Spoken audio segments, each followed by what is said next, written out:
for Amit and Erez. It's Infected Mushroom. What's up? How you doing? Hey, what's up, guys? Nice to see you. You got some crazy international fans watching, and I want to let all of you know who are watching. We're taking your questions now. Tweet us at What's Trending. Join us in the chat room. Ben is taking your questions live. So I have to ask, because this is the first time we met in person. We've been exchanging emails. It's nice to see your real people. Faces, yeah. Tell us about the story about how you came up with the name Infected Mushroom. And was the mushroom infected? Was it really infected? I think we've been taking infected mushroom for the last 15 years now. Is that right? Yeah. Are these made for your fans? You make these no, it's part of the merchandise and everything. The true story, there was a band before us named Infected Mushroom. Yeah. So, and they broke up, and we thought it's a cool name for a trance band that was young from Israel, and we just took the name. Yeah. You just stole it. Nice. That's a good way to do it, generally. At least you're honest. You like a good name, you stole it, you know? I wanted Bon Jovi, but there was some technical. You should have taken that. You should have called yourself the new Bon Jovi. Yeah, I'll try that. Try that. Yeah, no, Infected Mushroom.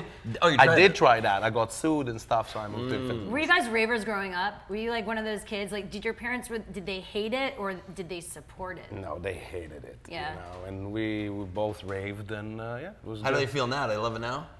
They hate it. Still? Yeah. You're like, when are you going to grow up? Even with all the success, they're not embracing it? No, they're cool with the success, but they say, what is this music? Couldn't it be in the coat business? Why is always psh, psh, psh? And I go like, I have to explain myself. It's not, yeah. Right. Yeah, it is what it is. Right. Do you have a process of getting pumped up for shows? Or like, I'm sure you do so many shows a year. How many do you know how many? We do like 125 to 130 shows a year. That's crazy. So how do you keep yourselves energized? Because all the energy is coming from you and the music and everything. I'm an alcoholic. Is that what it is mostly? Yeah. Kids, do not try this at all. Do not try alcohol? Well, not if you're a kid, but like wait till after 21, you know. You're fine after 21. It's cool. That's why you don't drink when you're a kid, because you wait and it builds a lot of anticipation and you get blasted. Correct. Yes. That's exactly right. So yeah, Red Bull maybe? Do you put some Red Bull in that? We drink, we do our fun on the roads. We're a family on the road, and we pump ourselves up. And if the crowd is up for it, we're up for it. So. Do you guys ever actually perform a little wasted, a little drunk, or a little high? That's what he was saying. I don't know, but I'm saying, do you really actually do that, or is it hard to focus? After like 30 beers or something, this is what he does. 30 beers? You have such a high tolerance. I fell a few times from stage, but I try. Yeah, but people love that, right? Yeah, they do. But you know, exactly.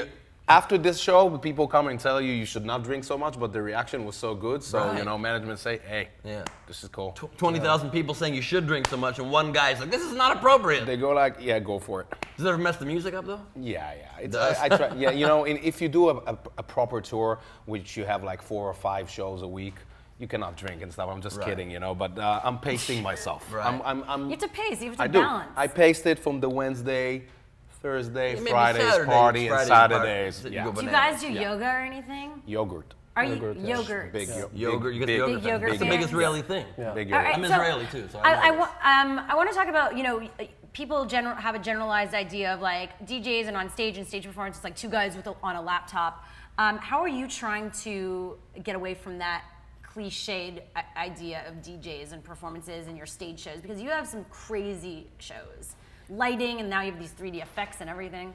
Well, we started as a live band actually, so we have like a guitar player, drummer, I'm playing keyboards, he's like live vocals, so it's people that know us, they know it's live. Yeah. And you know, unlike lots of other DJs. But yeah, the new show is more visually 3D mapped, as you said. You have to check it out. It's I think I felt high just watching the YouTube videos. It's pretty intense looking. It's kind of a 3D movie, you know, a live concert without the glasses. So.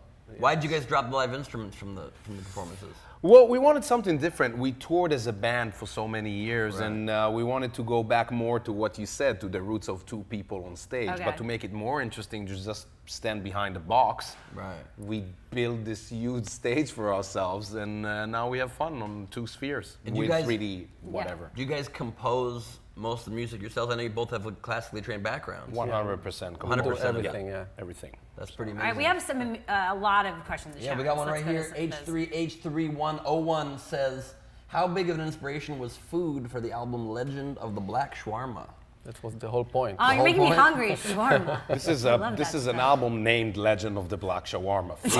And one of the tracks is Poquito Mas, by the way. Poquito Mas is one of the tracks. Frank's is a famous taco in Tijuana. So the food was the main concept of that. Okay, Why does food inspire you so much? You're on the road every day, you eat, you know. And you're Israelis, it's a huge part of the culture. Israelis are devourers of some pickles and cabbage, throw it on top of some shawarma, you're good to go. I think we eat like 6 or 7 meals a day. Something like that. What? Yeah. Little Dinner mini at like meals? 3 in the morning.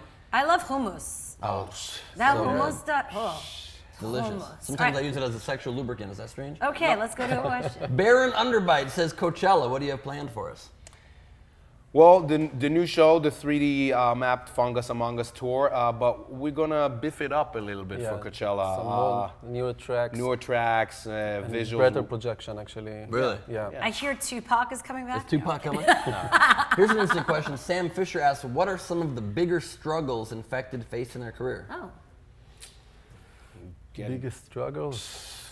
I don't know, going on a plane. No, we don't have struggles. You're afraid of flying? No, we don't have struggles. Yeah, pretty easy life, you know. Is it hard to catch a fan base? Did it take a while of just sticking to it first? Well, actually, for us, it was a big fan base in the beginning in Israel. So for us, it was fun. Then it became Europe. Then it became the States. So it was a big process to become a big band. But it was always something, you know, growing up. So it was cool. You know, it's a journey, and we still are in the journey. How hard is it to break out, like when you become huge in one place in Israel? And I feel like it is a big deal when you say, oh, we've broken out to Europe and then America. It's like living that dream and bringing out to that big mainstream audience. It's very hard. You know, some artists that are big in Europe, they think they will come here to the States and they will have crowds. That's completely not true. Yeah. You know? So it was a hard journey. We came over here. We started performing like 10 years ago for 200 people, 300 people, and then it grew. Then we do more cities, and now we live here. So it was a journey, but a fun journey, you know. And you're working with Steve Aoki too now on tour. What's that like? He's super fun and awesome. Steve, great. Yeah, Steve is great. He's taking it to the limits. Each party is a party, so you know it's been fun. Yeah. What was the most difficult song for you guys to make? Lucas Resicato asks. I guess. Take your time. We have a track called Heavyweight, which took us a long time to make. Pretty much this and long time. Why so long? Which is so late. Yeah, 1 week you were done. That's a long time. That's long. Yeah, but we walk like every day, like 8 hours, 10 hours. Yeah, we're fast. We're very fast. And if we walk a week on a track, it's a week only on the track. Then there is the mixing, mastering and stuff could take up to a month, you know. Right, but coming down from your high takes a while. Less drinking, less shows, you know. Sweats and everything. Yeah, it's hard to be creative when you're in a sweat. Let's go to another question. We have more Absolutely. Well, the opposite. Well, Marius Olsen Asbang says, dudes, come to the Hub Festival in Arendal, Norway. Would you make my life and come? Sure. Yeah. Is it done? Yes, done. There you go. Done. Promises. Why do you think electronic music is kind of becoming so big now? I feel like it's coming into its own in so many ways. And you see it from the popularity of groups like you and even Steve, where I don't want to say it's becoming more mainstream, but even like the festivals circuit is becoming bigger. Like, why do you think that is now? I think hip hop had the time, you know.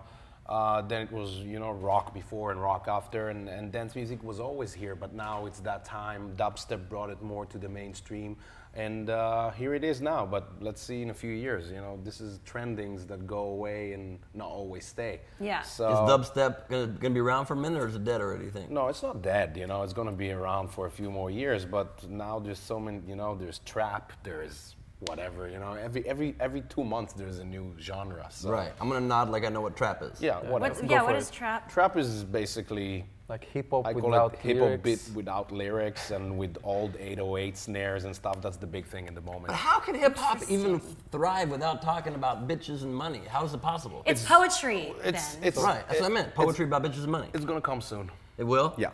It will. You think so? Yeah. It'll be a non-lyrical hip hop. No, it's going to be trap. Already, by the way. Lyrics. One more question from the chat room. One more question. Jesse Richard says, Ben, please ask them what they think of production gear going from hardware to software. What's your opinion on that? Oh. We love software, you know. We have a big studio, lots of gear, but software is like 90% from our work. You can do it on your laptop. You can do a track with this, an amazing sounding track. So do you ever do tracks just on a laptop?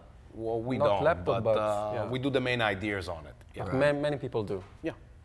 That's cool. How do people break through this day and age? A tip for all the fans, and I'm sure people want to create electronic music too. Well, first have your own sound and do as much music as you can, you know, even if it's not sounding well at the beginning. Nobody sounds well at the beginning.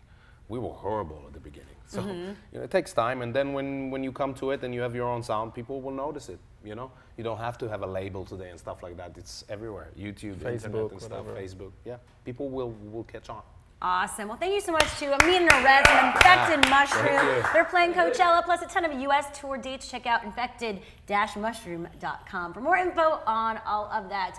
Ben GLEIB is here all week with me. That means 2 more days. And you can follow him on Twitter at Ben GLEIB, also on Vidi. Follow him up, suckers, and subscribe to his iTunes podcast, Last Week on Earth. Yeah, cover all the news of the planet every single week. Wow, that's a lot of news. Yeah, and while you're at it, subscribe to us too. What's trending? Because we're live every single day at this time, and this goes up also after, so you can share it with all your friends. Yesterday we had Prank versus Prank.